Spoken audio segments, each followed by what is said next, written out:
Garret Comat's here.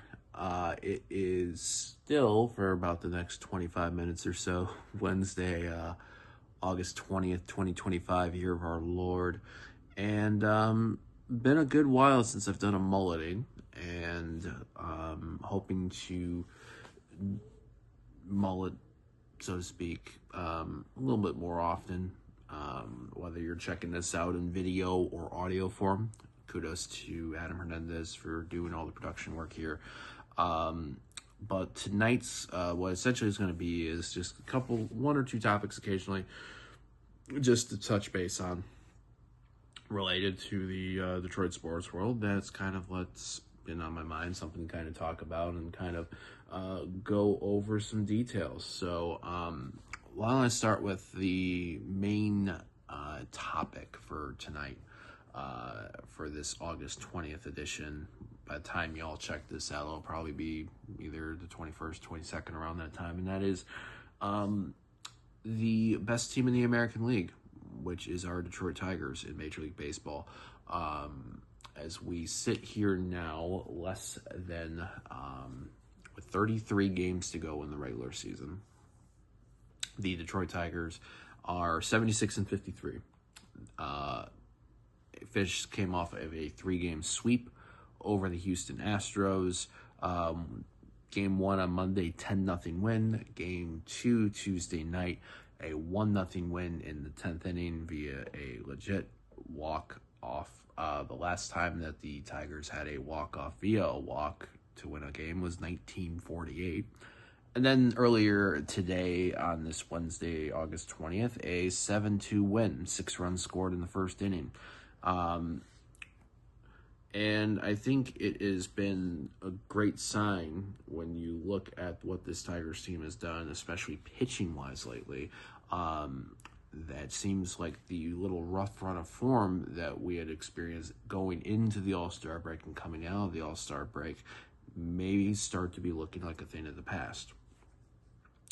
Since July 27th, which was a win over the Toronto Blue Jays in the last game of that series, the Detroit Tigers have gone 16-7 in that 23-game span. Additionally, they have also gone 10-3 in the last 13, 9-2 in the last 11, winners of 7 of their last 8, and winners of their last 3. It is what was a lead in the AL Central that had gotten, I think, as low as 5 games, is now up to, with the results today for both the Guardians and the Diamondbacks. The Tigers have a 10-game lead now in the AL Central over the Kansas City Royals, a 10.5-game lead over the Cleveland Guardians, and now are back up to the second-best run differential in the American League. The best record in the American League by a 1.5 games over the Toronto Blue Jays, and a few games back of the Milwaukee Brewers for the best record in all of baseball. We're seeing it where, with this team, the pitching that's come in from the trade deadline. Charlie Morton, another strong start today. Chris Paddock's had some good moments in there. The only couple times where he's been really lit up has been against his old team. He faced the Twins twice this month. And also in the bullpen, Kyle Finnegan, coming from the Nationals, has been lights out for the most part. I've seen some good glimpses from Rafael Montero coming in. And we also know that we got to see some pitchers coming back.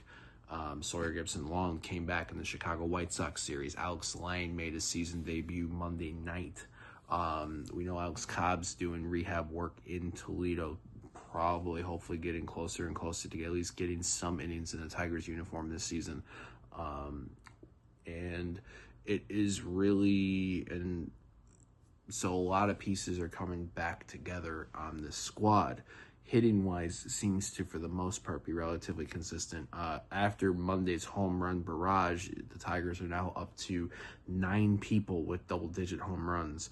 And they're really starting to, I think, get into that rhythm. There's still a lot could happen in the final 33 games of the regular season. But these, I feel like with the schedule now, and what it is every week starting with this one for the rest of the season, there will be at least one day off for the Tigers. That I think will help, especially if they're getting people back in, allowing people to rest up that need to in the lineup, position-wise, etc. And it could really put them in a strong position come what would think September going into October. And while it's not yet completely wrapped up, it is very close to. So what's next for the Tigers? The Kansas City Royals, who are now in second place, come into Comerica for 3 games this weekend, Friday, Saturday, Sunday at Comerica Park, and then the Tigers are on the road. Monday through Wednesday, they are in Sacramento, California to take on the Athletics in their temporary facility before their eventual move to Las Vegas. And then next Friday through Sunday, a trip to Kansas City to take on the Royals at Kauffman Stadium before they are back home the following week. So plenty of things to be looking forward to for this Tigers team. I'm curious. While not 100% perfect, I think is a much stronger footing and a much more confident feeling with this side compared to what we might have felt going into the All-Star break and initially coming out of it. So all the best to them. May it continue and eat them up. And then on to the second and final topic for tonight, and that is going over to the Detroit Red Wings. A summer that has been, one that's been, I've kind of in the free agency news and players coming in, just kind of been feeling a pretty meh feeling really with the Wings. Obviously John Gibson moving over from the Anaheim Ducks was a something of noteworthy to an extent. And then the latest free agency announcement took place with Travis Hamonic, defenseman, joining on a 1-year deal. Honestly, I would have been more excited about Travis Hamonic joining the Red Wings if it was a few years ago. I think it's 3 to 5 years ago. I'm kind of lose track of how quick time goes these days. But on the ice, haven't had really a whole lot to be excited of what to expect for this upcoming season. I know the new center ice logo was dropped, voted on by the fans, the Centennial 100 with the Hockey Town behind it. I preferred just the Centennial logo as is, but the Hockey Town won the vote, so c'est la vie.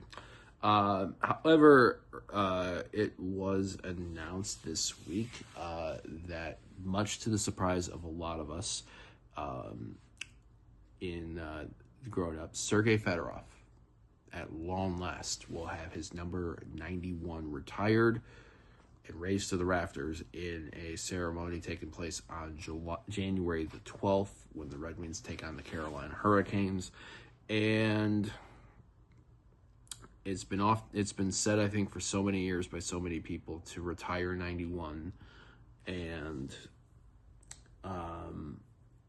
we would have thought that there might have been some other variable factors that might have needed to take place before that has taken place. For those that are not understanding, with Sergei Fedorov, arguably one of the most talented players to ever don a Red Wings uniform, especially in the era that saw him win 3 Stanley Cup, be part of 3 Stanley Cup winning teams in 1990, 1997, 1998, and 2002.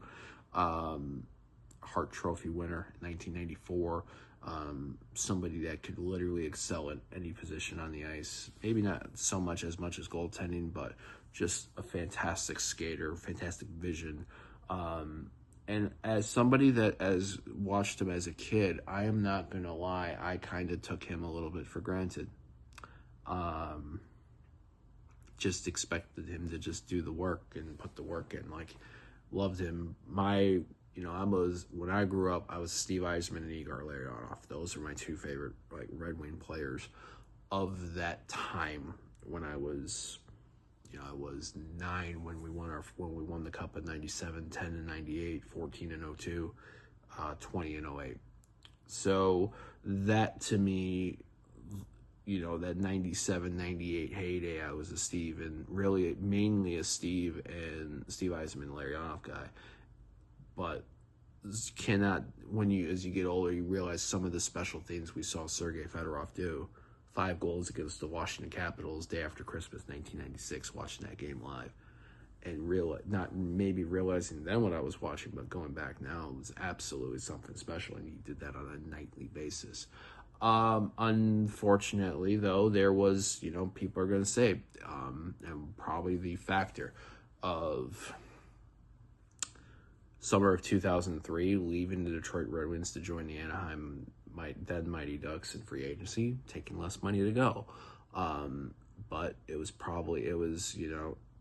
while I think it's stunned at the time, and I think we have seen since then with teams run by the Ilitches similar tactics, like a decade later when Max Scherzer, what they just basically called off contract discussions before the 2014 season even began, allowing him to eventually lead the Tigers after his free agency. It shows that feelings were hurt by Sergei leaving the Winds for the Ducks. And looking back on it now, I think, and I've seen Sergei not have as much regrets. Sometimes you need a fresh change of scenery. But it seemed like that was going to be the thing. That decision back in 20 plus years ago was going to be the thing that stopped a talented player from getting the honor that he deserved, and that was his number 91 being raised to the Rafters. However, it's been said that time can heal old wounds, and I think we're starting to see that now. RG.com had a great interview with Sergei talking about, I think, getting the call from Chris Ilitch himself, which then included the ceremony and the plan, and I think that is a fantastic sign for this new direction. I don't remember the account online, but I saw somebody that was saying that the Red Wings are perhaps trying to aura farm their way into the playoffs, and maybe that potentially is the case, or maybe an attempt. But this is a really good feeling to have, I think, as seeing in a centennial season that the Red Wings are going into with their campaign and all that, to see one of their prominent players that's donned the wing wheel, that lauded praise in his playing days from Steve Yzerman, from Wayne Gretzky, and many countless others. Scotty Bowman even saying if he would have played him as a defenseman for a few years, he'd have a couple Norris trophies. He's getting the honor that's just deserved. I am really glad to see that. I know there's so many people also that we had to double take and make sure that the news we were seeing was in fact legit. It is. So congrats, Sergei. Really happy to see that. I hope this isn't the only thing to get me excited about this Red Wings team this year. But, obviously the season starts in October, and we will have an idea more so about maybe what to expect from this team down the line. But, again, congrats. Sergei Fedorov's number 91 will be going up to the Rafters at Little Caesars Arena on January 12th when the Red Wings take on the Carolina Hurricanes. And the fact that it's against the Hurricanes, who was the team that Sergei signed a offer sheet for as a restricted free agent in the 97-98 season, is perhaps even more fitting and ties into maybe the pettiness that was discussed when we talked about his eventual departure from the Winds in the summer of 2003. So that is, on there. But that's kind of it right now. So, again, things to be happy for. Tigers first place in the AL. Sergei Fedorov's jersey getting retired. I know there's a handful of other things that are taking place right now and about to be taking place in the Detroit sports world. We'll be talking all about that. We'll be having a new Detroit City Sportscast episode coming up relatively soon. I think Adam and I are going to be recording early this coming week to get all that out, which will include the Lions, who will then be done with preseason, which is wild. We're already back to a start of an NFL season, as well as some updates relating to the Detroit Pistons schedule and Detroit City FC and what's going on there. So if you haven't already, follow us on Majors Detroit. That is TMSNX Detroit on wherever you follow it, Instagram, on Twitter. Blue Sky is TMSNX Detroit.bsky.social. The Majors TV on YouTube. If you haven't, hit like and subscribe. And you can also find us wherever you check your podcast out, including I believe Adam has also had the Mulleting with Garret comments as a separate place where you can check your podcast out. So, and you can find me, GM Comats, Twitter, Instagram, and Discord. Blue Sky is gmcomats.bsky.social. So I just wish the best to everybody on this night, and just make the most of your moments in life when you get them. Cherish the moments you have with people. Don't take anything for granted. And there's plenty of great things going on with this Detroit Tigers team. May this joyous season continue in this path, and may all have similar joys as this week ends and the next one begins. Till next time. See you later. Bye-bye.